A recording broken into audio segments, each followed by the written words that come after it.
What does a new playground and archaeology have in common? Hi, I'm Bob Nelson, Planning and Zoning Officer for the City of Deadwood, and this is a historic preservation moment.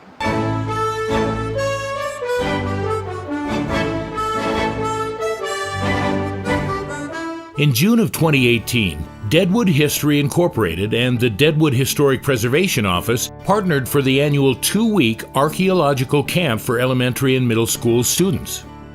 The excavation area was Richard Gordon Memorial Park, located along Deadwood's Sherman Street. In 2017, the City of Deadwood, through its capital improvement plan, purchased new playground equipment for the park.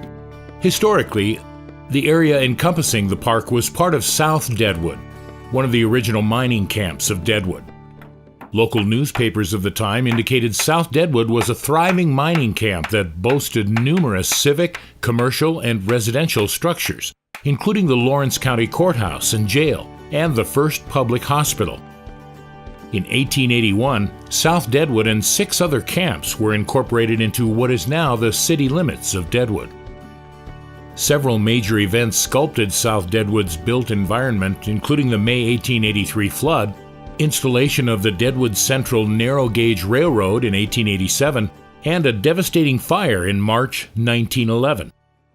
The aftermath from the fire resulted in the creation of today's Gordon Park. Prior to the archaeological investigation, city staff reviewed maps, photographs, and newspaper articles on file at the Deadwood City Archives. This research provided insight into the buildings that once existed within the confines of today's Gordon Park. The primary goals of the archaeology camp were to introduce students to the scientific study of archaeology and test for any archaeological anomalies beneath the proposed project area. Over the 2-week field school, 40 students hand-excavated the site using trowels, brushes, dustpans, and shaker screens.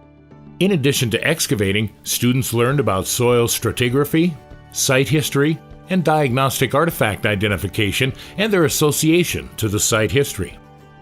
Several interesting objects uncovered during the field school included white stoneware fragments, plate glass window fragments, a 12-gauge shotgun shell that contained a head stamp from the United Metallic Cartridge Company, and a fork associated with the pre-1911 residential occupation of the park. Objects associated with the post-1911 development of the park included a 1939 Lincoln cent, or wheat penny, and a 1930s to 1950s era metal cap gun. After its recovery from the site, city staff enlisted the help of the Northern Hills Veterinary Clinic in Sturgis, South Dakota, to x-ray the toy gun. Based on the results, city staff was able to verify the object was indeed a cap gun based on the pistol grip assembly. Several of these objects will be on display at the Deadwood City Hall's Cabinet of Curiosities.